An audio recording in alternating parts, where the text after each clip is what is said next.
ஹாய்ங்க, எல்லாத்துக்கும் வணக்கங்க. என் சேனலை ஃபஸ்ட் டைம் பார்க்குறீங்கன்னா மறக்காமல் சப்ஸ்கிரைப் பண்ணிக்கோங்க. இன்றைக்கி வந்து உப்பு கறி வித் கறி தோசை எப்படி செய்யலான்னு பார்க்கலாம் வாங்க.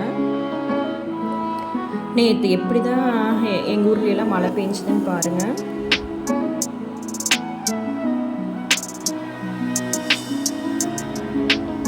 செம்மையாக காற்று மழையும் பயங்கரமாக பெஞ்சுதுங்க. 3 மணிக்கு ஆரம்பித்த மழை வெடிய பெஞ்சிட்டே இருந்ததுங்க.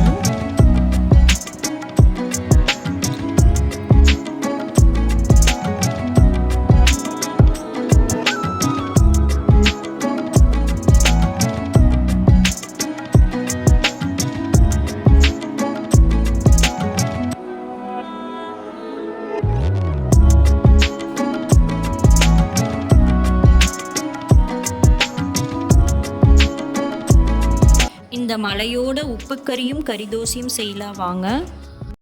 ஃபஸ்ட்டு உப்புக்கறிக்கு தேவையான பொருள் என்னென்னு பார்த்தீங்கன்னா, நான் வந்து இன்றைக்கி 1 கிலோ சிக்கன், நாட்டுக்கோழி சிக்கன் எடுத்துருக்கேங்க. நல்லா சதை பீஸாக பார்த்து எடுத்துக்கோங்க.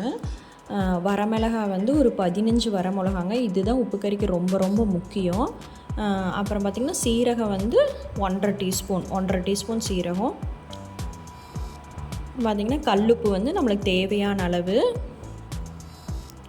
இது வந்துட்டு பார்த்திங்கன்னா அந்த 15 வரமிளகாய் வந்து நல்லா கிள்ளி விதை எடுத்துட்டு ரெண்டாக கிள்ளி விதை இந்த மாதிரி உளுத்தி வச்சுக்கோங்க. அடுத்து பார்த்திங்கன்னா ஒரு பேனில் நல்லெண்ணெய் தான் இது கண்டிப்பாக யூஸ் பண்ணணுங்க. உப்பு கறிக்கு நல்லெண்ணெய் யூஸ் பண்ணிங்கன்னா தான் அந்த டேஸ்ட்டே வரும். எண்ணெய் சூடானதையும் நம்ம வந்துட்டு சீரகம் போட்டுடலாங்க. சீரகம், உப்பு, இது ரெண்டும் தான் உப்பு கறிக்கு வந்து மெயினான இன்க்ரீடியன்ஸு. சீரகம் வந்து நல்லா பொரிஞ்சதையும் வரமிளகாயை போட்டு அந்த 15 வரமிளகா நம்ம விதையெல்லாம் எடுத்துகிட்டு கிள்ளி வச்சுருக்கோம்ல, அந்த வரமிளகாயை போட்டு நல்லா செவக்க வணக்கிடுங்க.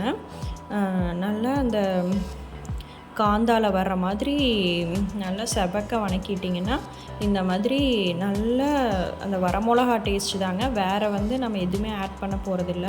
இந்த வரமிளகா தான் இந்த உப்பு கறிக்கே டேஸ்ட்டு கொடுக்கும். இந்த அளவுக்கு நல்லா செவக்க வணக்கிடுங்க. அதுக்கப்புறம் பார்த்திங்கன்னா கொஞ்சோண்டு கருவேப்பிலை தழை ஆட் பண்ணிவிட்டு ஸ்பைசஸ்க்காக கொஞ்சோண்டு கருவேப்பிலை தழை ஆட் பண்ணிக்கோங்க. ஆட் பண்ணிவிட்டு நல்லா கிளறி விட்டுட்டு நம்ம எடுத்து வச்சுருக்கிற 1 கிலோ சிக்கன் வந்து எடுத்து சேர்த்துக்கோங்க. சிக்கன் வந்து நல்லா சதக்கறியாகவே எடுத்துக்கிட்டிங்கன்னா நல்லா டேஸ்ட் கொடுக்கும். சாப்பிட்றப்ப நல்லா சாஃப்டாக இருக்கும். இந்த மாதிரி நல்லா கிளறி விட்டுருங்க. கிளறி விட்டால் அதுலேயே தண்ணி வரும். அதுலேயே தண்ணி விட்டு வருங்க. அப்புறம் நம்மளுக்கு தேவையான அளவு உப்பு வந்து கொஞ்சம் கம்மியாக சேர்த்துக்கோங்க ஃபஸ்ட்டு. ஏன்னா நமக்கு உப்பு கறி கிரேவியாக வரும்போது உப்பு அதிகமாகிடுச்சுன்னா சாப்பிட முடியாது. அதனால் உப்பு வந்து ஃபஸ்ட்டு அளவாக சேர்த்துக்கோங்க. அதுக்கப்புறம் மூடி போட்டு வச்சுருங்க. தண்ணி ஊற்ற வேண்டாம். மூடி போட்டு வச்சிட்டிங்கன்னா அதுவே தண்ணி விட்டு வரும். இப்போ பார்த்திங்கன்னா அதுலேயே தண்ணி விட்டுருக்கு பாருங்கள். விட்டு நல்லா சிக்கன் வந்து பந்தாக வந்துடும். எந்த சிக்கன் செஞ்சிங்கனாலும் இந்த மாதிரி உப்பு போட்டு ஒரு 5 நிமிஷம் மூடி போட்டு வச்சிட்டிங்கன்னாவே ஃபஸ்ட்டு வந்து கறி பந்தாக வந்துடும். அதுக்கப்புறம் ஒரு 10 நிமிஷம் கழித்து தண்ணி ஊற்றிக்கலாங்க. தண்ணி வந்து நான் இன்றைக்கி 1 கிலோ சிக்கனுக்கு 1/2 லிட்டர் தண்ணி எடுத்திருக்கேங்க. சிக்கன் எப்படி வேகுதோ அதை பொறுத்து தண்ணி ஆட் பண்ணிக்கோங்க. இளங்கோழியாக எடுத்திங்கன்னா தண்ணி கம்மியாகவே போதும். எனக்கு வந்து அரை மணி நேரத்தில் வெந்துருச்சுங்க. இந்த மாதிரி வெந்துருச்சு பாருங்கள். நல்லா அந்த மிளகாயெல்லாம் செவந்து உப்பு கறி வந்து செம்ம டேஸ்ட்டாக இருந்துச்சுங்க. அடுத்து பார்த்திங்கன்னா கறி தோசை எப்படி செய்யலான்னு பார்க்கலாம் வாங்க. ஒரு பெரிய வெங்காயம் குட்டி குட்டியாக நறுக்கி வச்சுருக்கேன். ஒரு தக்காளி, பச்சை மிளகா 2, இஞ்சி பூண்டு, 100 கிராம் கறி மட்டும் சின்ன பீஸாக வெறும் சதை பீஸாக குட்டி குட்டியாக எடுத்து கட் பண்ணி வச்சுக்கோங்க. நெக்ஸ்ட்டு வந்துட்டு ஒரு பேனில் நல்லெண்ணெய் 2 டேபிள் ஸ்பூன் சேர்த்திக்கோங்க. நல்லெண்ணெய் தான் இதுக்கு வந்து நல்ல டேஸ்ட்டே கொடுக்கும். அப்புறம் சோம்பு வந்து 1/2 டீஸ்பூன் சேர்த்திக்கோங்க. இது கண்டிப்பாக சோம்பு தான் ஆட் பண்ணணும். சோம்பு தான் நல்லா வாசமாக இருக்கும். அது நல்லா பொரிஞ்சதுக்கப்புறம் பார்த்திங்கன்னா நமக்கு நறுக்கி வச்சுருக்கிற பெரிய வெங்காயம், நீங்கள் சின்ன வெங்காயம் எடுத்துக்கிறனால எடுத்துக்கலாம். நல்லா கோல்டன் ப்ரௌன் வர வரைக்கும் நல்லா இந்த மாதிரி வணக்கி விட்டுருங்க.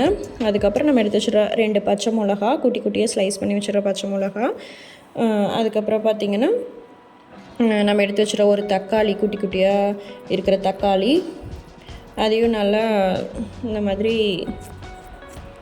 வணக்கி விட்டுருங்க.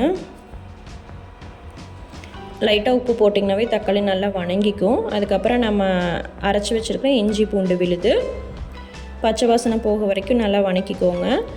அதுக்கப்புறம் 1/2 டீஸ்பூன் மஞ்சத்தூள், அப்புறம் நம்ம வீட்டில் அரைச்சி வச்சுருக்கிற குழம்பு மிளகாத்தூள் வந்து நான் 1 டீஸ்பூன் சேர்த்திக்கிறேங்க. காரம் கம்மியாக வேணுன்னா 1 டீஸ்பூனே போதுங்க.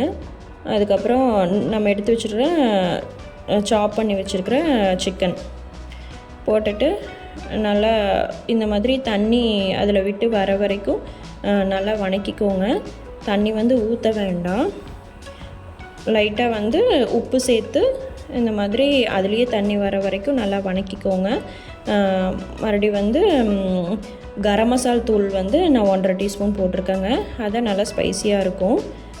நல்லா அதுலேயே தண்ணி விட்டு வந்ததுக்கப்புறம் 100 கிராம் சிக்கனுக்கு வந்து 100 ml தண்ணி மட்டும் எடுத்துக்கிட்டு ஒரு 1/4 மணி நேரம் வெந்ததையும் இந்த மாதிரி கிரேவியாக வந்துடுங்க.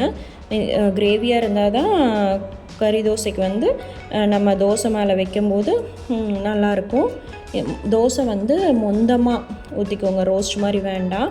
அதில் 2 முட்டை கலந்து 1 முட்டை அளவுக்கு நம்ம வந்துட்டு ஸ்பூனில் இந்த மாதிரி தோசை மேலே வந்து அந்த முட்டை எசன்ஸ் ஊற்றிட்டு நம்ம அந்த கிரேவியாக செஞ்சு வச்சுருக்கிற கறி வந்துட்டு மேலே அப்படியே ஸ்ப்ரெட் பண்ணி விட்டுட்டிங்கன்னா அந்த கிரேவி ப்ளஸ் அந்த சிக்கனோட முட்டை ஃப்ளேவரோட கறி தோசை சூப்பராக ரெடி ஆயிடுச்சுங்க. அப்படியே ஆயில் ஸ்ப்ரெட் பண்ணி விட்டுட்டு மூடி வச்சு எடுத்திங்கன்னா நம்ம மதுரை ஸ்டைல் கறி தோசை மாதிரியே தான் இருக்குங்க. செமையாக இருந்துச்சு, நல்லா டேஸ்ட்டாக இருந்துச்சு. இந்த கறி தோசையும் உப்பு கறியும் செம்ம காம்பினேஷனுங்க. நேற்று வந்து நாங்கள் நல்லா எல்லாருமே டின்னர் நல்லா என்ஜாய் பண்ணி சாப்பிட்டோம். நீங்களும் ட்ரை பண்ணி பார்த்துட்டு எப்படி இருக்குன்னு சொல்லுங்கள்.